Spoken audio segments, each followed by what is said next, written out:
So another episode of Raw is now in the books, and the road to WrestleMania is going on strong, isn't it? Now, my God, though, man, this episode had a lot of detail on it, didn't it? Good gracious! I mean, we had 9 matches tonight. 9 matches. I mean, that's like 1 1/3 episodes of Raw as one episode. I mean, woo! My God. Ugh. So let me just get out of the way. Let me just say the matches that happened. The first match was Riddle versus John Morrison, and he beat John Morrison.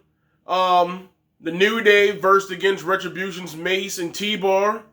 New Day beat them. Let me just say it like this in other ways. Hurt Business defeated Lucha House Party, and I'm talking about Shelton Benjamin and Cedric Alexander. They were in a tornado tag match with them. Damian Priest defeated Angel Garza. Nia and Shayna defeated Charlotte and Asuka tonight in a tag team match. Sheamus defeated Jeff Hardy. Naomi and Lana defeated Dana and Mandy. AJ Styles defeated Ricochet. And Bobby Lashley defeated Braun Strowman. Now let's just get into the details. Of course, we started off Raw, like we always do with any episode of Raw most of the time, a promo. And it was the celebration of Miz becoming WWE Champion. And literally it was Miz doing what Miz always does. Sometimes I don't really dig it sometimes, because sometimes it's like he literally was talking trash about all the other wrestlers. I mean, he brought up the old school stuff like he did. I mean, I was hoping that he would do a different promo outside of what he did when he was world champion almost 10 years ago, or over 10 years ago. You know, when he won the title then, you know, he was talking about how he was always, no one ever thought that he was going to make it this long. It's like, okay, man, we know. You said this 10 million times. I thought he was going to give us a brand new promo, but he practically still said some of the same stuff he said when he won the title the first time.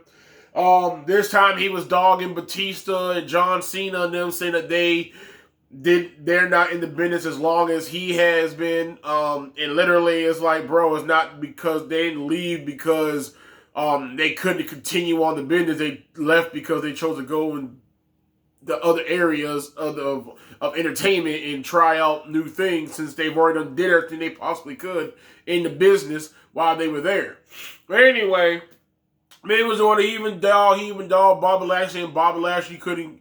It's like, bro, it's like, come on, you're gonna dog the guy that literally helped you win the championship. You know darn well his faction ain't nothing about being nice. But anyway, it was somewhat funny, somewhat. Yeah. It was, I mean, we knew we had to get this out of which way. I thought, so whatever. I mean, one thing I will say is that I do like that they didn't have Drew McIntyre in the storyline this week at all on Raw. I like that, because he was just in a long Elimination Chamber match, successfully defeated that match, and retained his title. But at the same time, then he got brutally attacked by Bobby Lashley, and then after that, he got beat down again by Miz. Not as bad as what Bobby Lashley did, but still, at the end of the day, that's a lot of beating down in one night. So literally, I was glad they didn't have him there, because it's more believable. It's like, okay, he just went through a treacherous night of a Elimination Chamber match, straight into a Bobby Lashley attack, now into another title match all at once. It was believable. If he'll probably be there next week, but it was cool to see it that way. I don't really know the real reason why he wasn't there, but all in all, it truly, to me, that was the best way to do it anyway. Sometimes WWE does that, having when a guy just comes right back, like, come on, man, you should have had him off the screen for like a week, let him come back a little bit more furious, a little bit healthier, but it's like, whatever. But I mean, all in all, Bobby Lashley came out and probably gave one of his best promos he's done in a long time. Well, I mean, one of his best promos, period. It was funny that he took, literally what it was that because John Morrison got pinned by Riddle during their triple threat match for the United States Championship, Bobby Lashley blamed Morrison for the reason why he's no longer champion, because Morrison couldn't kick out of a Riddle attack.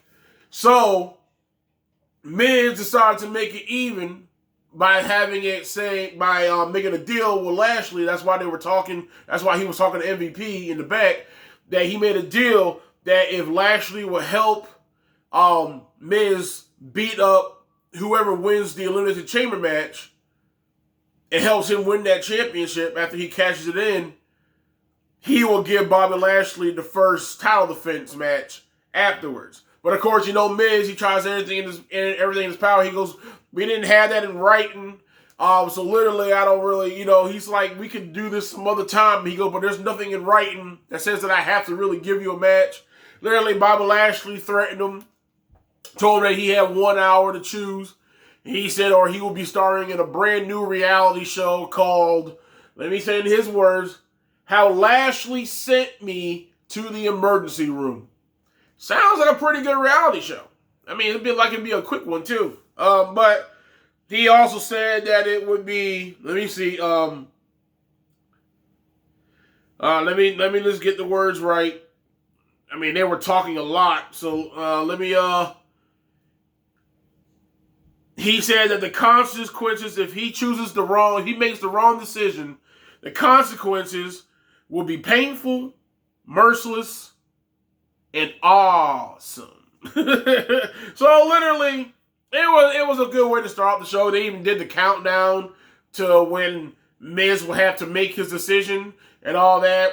Of course, when the hour dropped down, Lashley came down to the ring.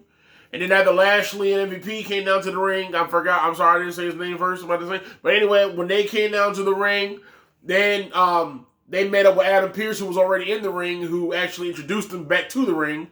Then they called Miz out. Miz came out not dressed for a wrestling match, along with John Morrison. And then they came in the ring. And then they were doing their talking, and Miz was talking about Miz was trying his best to talk his way out, saying, let's just do this another time. Lashley didn't want to hear it. At the same time, so Miz said, how about we just do this next week? We'll have a match next week. And it was all the thing to the point where Lashley was like, starting to think about like, all right. And then Braun Strowman came out, and he said that Bobby Lashley don't deserve crap. He thinks that Shane McMahon and Adam Pearce and the rest of the powers that be were purposely screwing over him because he was a former Universal Champion. He should have been in that match, but he misinterpreted that they said former WWE champions. But Strowman doesn't care. He believes that he should have been in that Elimination Chamber match, and at the same time, he believes that he should be number one contender for that title that Miz is holding now more than Lashley. Then Shane McMahon came out. And Shane McMahon, was talking about Strowman like everything you're thinking right now is stupid. And blah. You're not going to get those shots and everything else like that. And then Strowman was like, fine, if I can't get Miz, then how about you give me his challenger? And then they got agreed that, it will be Bobby Lashley versus Braun Strowman. And then Shane McMahon put it onto the stipulation that if Strowman beats Lashley, he will be added into the WWE Championship match next week, making it a triple threat. This going on, I'm telling you, man, there's a lot of detail that happened tonight. I'm telling you. I'm trying to make it as fast, but even when I'm trying to say it as fast as possible, it's still like it's coming on forever. And at the same time, so then literally, after that was said, Miz's whole face, he did probably the perfect thing he did all night was that face of terror and shock that he heard what he heard. So now he knows that he's either got to face just Lashley next week or he got to face both Strowman and Lashley next week for the WWE Championship. And his face was $1 million pause, all shocker, sad, all whatever, was perfect. So then later on, we found out before the match started up, at the end of the match, at the end of the night, when they were going to the main event, before it happened, we saw Miz in the back with John Morrison, and they were trying to figure out a way how how to overcome the situation to where it can only just be Lashley and not have to deal with Braun, because he's like, literally, it's either me and Lashley or me, Lashley, and Strowman. And, literally everything else, but then they got caught by Braun while they were talking, and they ended up just leaving. And then we went to that match, which was the main event match. That was the ninth match of the night. And then, literally, it was a fast-paced match. It wasn't really slow. It was a bunch of physicality, mainly.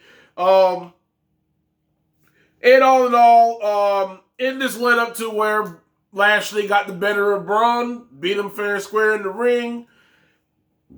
And then even after he defeated Braun, he ran an insult to injury by attacking Braun again, and then putting him in the hurt lock to where he was unconscious and threw him down. So that actually literally made Bobby look even stronger.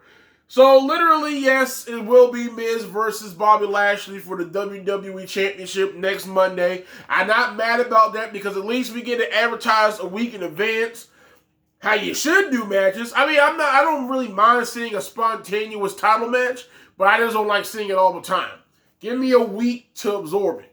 Advertise it on the show instead of always throwing it on Twitter or Facebook. Just give us the info on the show. Let us know. You got a week. In a week, this is going to happen. Now you get to marinate and okay, we're going to see this match next week.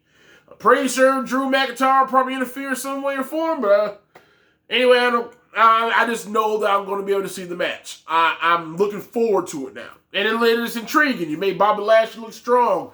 Miz looks like the vulnerable villain that's trying his best to keep on to a title that he should never even have in the first place. So it looks good. Along with all of that, other quick ones. They made Riddle, Riddle, decided to call the Eagle on the United States Championship belt. He's going to call it Travis, because it reminds him of a friend of his that he used to be a metalhead. Riddle, ladies and gentlemen. Fucking Riddle. Anyway, but he got a strong win over John Morrison tonight. That was great. I'm happy to see that. He beat John Morrison fair and square in the middle of the ring. Hopefully they do that for a couple weeks. At least get him a little strong momentum going into Fastlane as United States champion. But all in all, that was a good look for him tonight. He looked good. We also got advertised that Rhea Ripley is going to be coming soon. I hate when they say coming soon, because to me, in that point of view, it makes me feel like she's definitely not going to be showing up around WrestleMania time. They probably might not have her till after WrestleMania, but hopefully I might be wrong and it'll just be a couple weeks away and she shows up, or they just do a shock and awe and she just pops up within the weeks. But knowing them, I wouldn't really be too surprised if they did do it that way. But at the same time, I'm hoping that they don't. I'm iffy on that one. Let's see. Then, of course, like I said, the New Day defeated Mace and T-Bar Retribution. Literally, they had the match, won that match, but of course, after they did a double choke slam drop, because they fall with it and everything else, a falling double choke slam, they had the match won, but Ali wasn't happy with them double choke slamming Kofi Kingston one time. He wanted them to do it again. Them not being able to capitalize on what they were doing, having to do it again, ended up costing them. They went to do it again. It backfired, and it eventually led to Kofi getting trouble in paradise on T-Bar, pinned T-Bar, so New Day won. Ali's mad as hell, even though literally it was his fault, the reason why they didn't win. He could have had them just win the damn match, and then they could have all ran in the ring and just beat him up. But of course, Ali is so livid on wanting vengeance that he is not even thinking clearly now. And now I'm starting to feel like Mr. Man's giving up on Retribution, because it looks like it's starting to slow descend to the point where Retribution is going to attack his ass and beat him down eventually. It's like Ali, two of the men that's in that ring right now, is like double your height, double your size, and both of these men can tear your ass into shreds with this fucking slight grip of their hands onto your damn body. Man, yeah, be careful how you're talking to two giants. You piss them off, they will destroy you. But at the same time, Ali like he's getting livid with the situation, but at the same time, it's like, boy, you gotta cost yourself, you gotta calm yourself down. He's literally telling them that, He's literally carrying the team on his back. No shit, because their members are not even supposed to be on the damn team. It should have been people that are already on the main roster. But of course, that's not how they're going about it. But at the same time, damn well, that's the problem. So literally, next to all that, we also had another one like Naomi and Lana defeated Dana and Mandy. That was like nothing more than like a 3-minute match. I'm probably getting a little leeway. It was just a quick filler. Sheamus and Jeff Hardy was a slugfest mainly. To me, it was more like a match just to keep Sheamus on the up and up, because they probably still got plans to do something with him and Drew down the line. So Sheamus got a strong victory over Jeff Hardy. To me, AJ Styles and Ricochet was more of like just a fun match just to have. Just a little match. I didn't really mind that. Anytime you put Ricochet and Styles in the same ring, I am not going to complain about it no matter what the situation is. I enjoy watching them wrestle. It was a pretty decent one. It was another quick match. It was like, but that one was like about 8 minutes. That was like 8-9 minutes. So I mean, that was a pretty good one. And then almost, my bad. Sometimes I would say almost, but actually it's almost. Almost actually got a little physical tonight. He actually gave Ricochet at the end of the match, after the match was over, he gave AJ Styles ordered him to attack Ricochet that was on the floor. He literally did a Khali stunt though. He grabbed Ricochet by his throat with both his hands, lifted him up high in the air, and gave him a double-handed choke slam. I was like, good gracious, I ain't seen nobody really do that since Khali.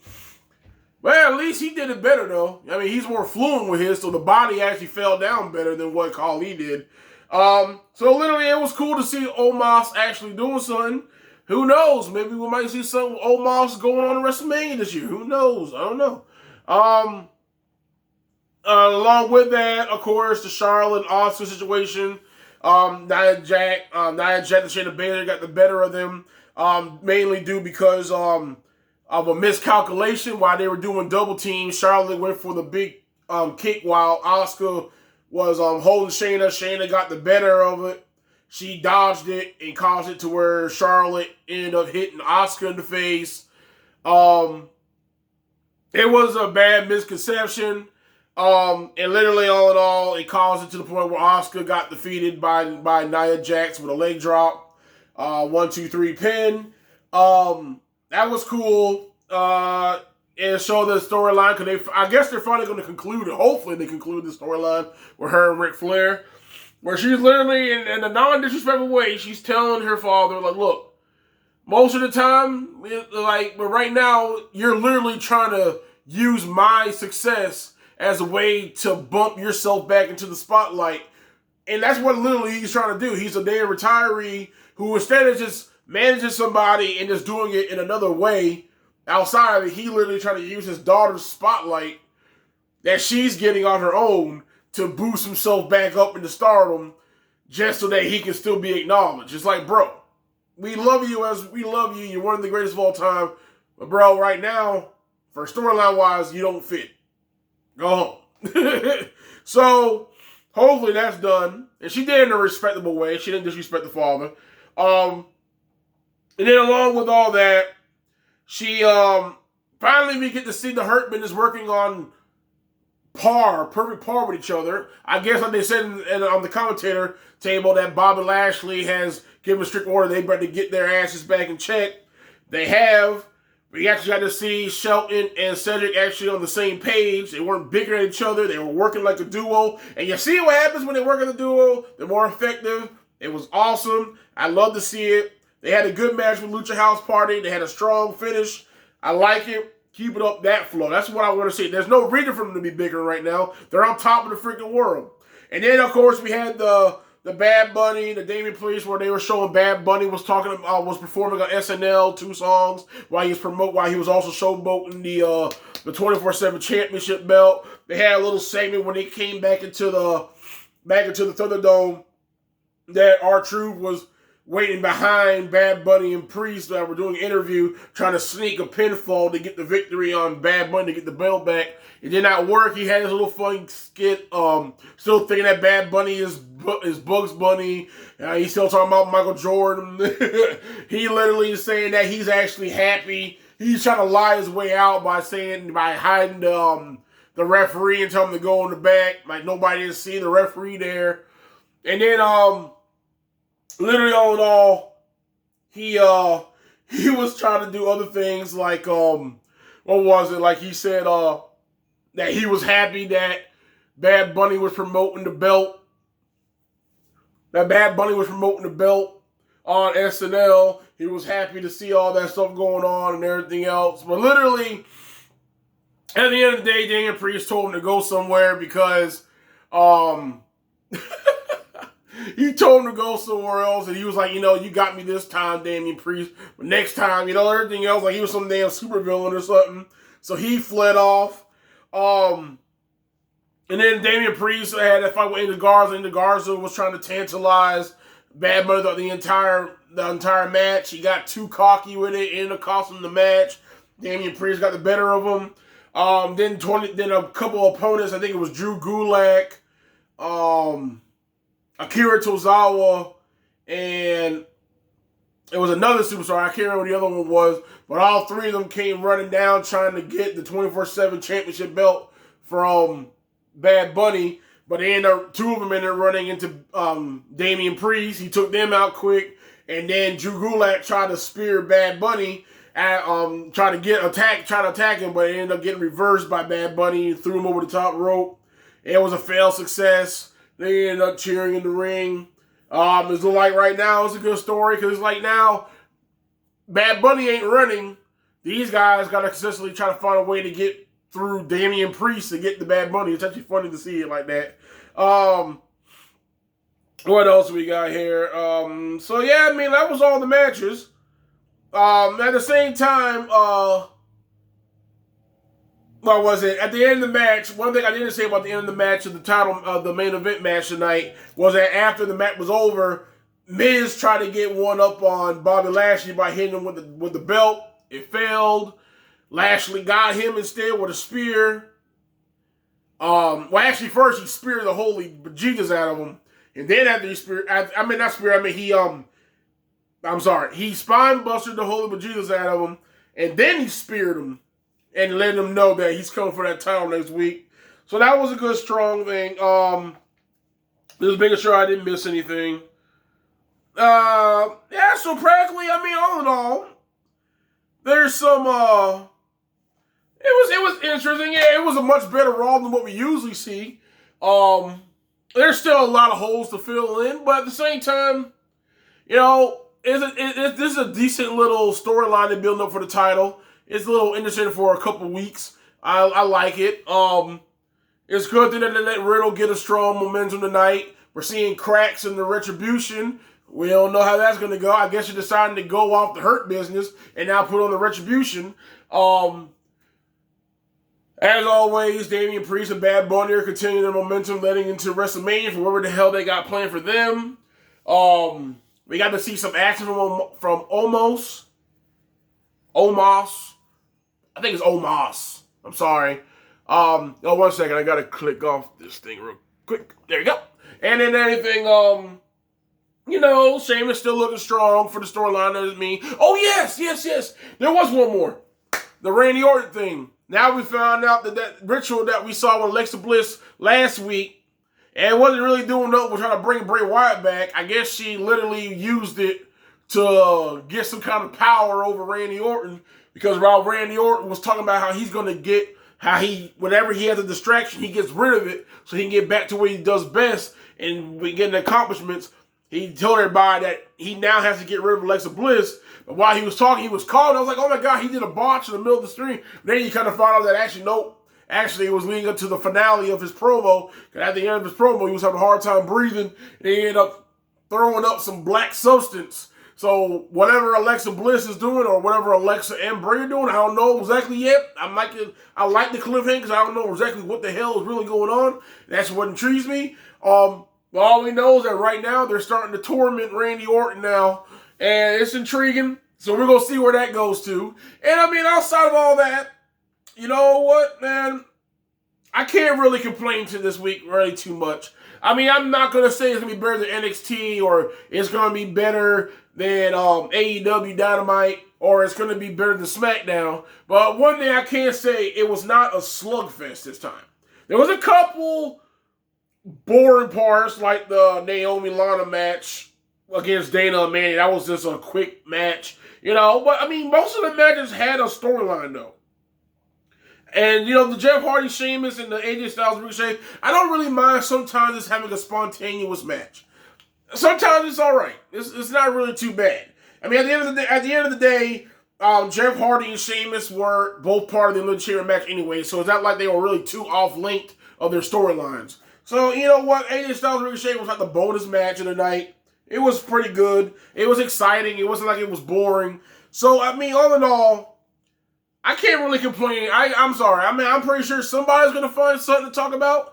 Maybe I missed something that, maybe some of the other people that I follow on YouTube about the same stuff, maybe they seen something else that I'm not looking at really too much. But really, all in all, as an episode, I'm not going to really complain about it too much this time because actually, it was actually worth watching. It wasn't boring.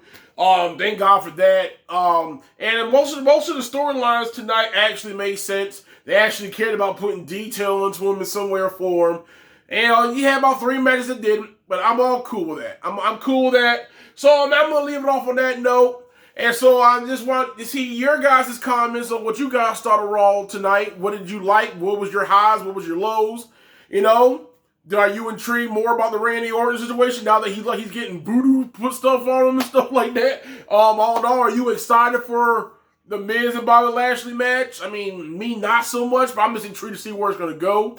Because literally we all know that Bobby Lashley would just literally destroy Miz, but, you know, he's got to do some kind of antics to survive. But, I mean, outside of all that, you know, also, man, if you like what you're hearing, man, hit the thumbs up, subscribe, share this around, please. I'd love it if you do. It'd be appreciated. And at the same time, hit the bell for future notifications and make sure that you actually hit all and not personalized, because personalized doesn't really give you all the info when my videos come out. Make sure you click on all so you get all of them whenever they come out. And as always, my friends, wrestling's forever. Stay safe. One love.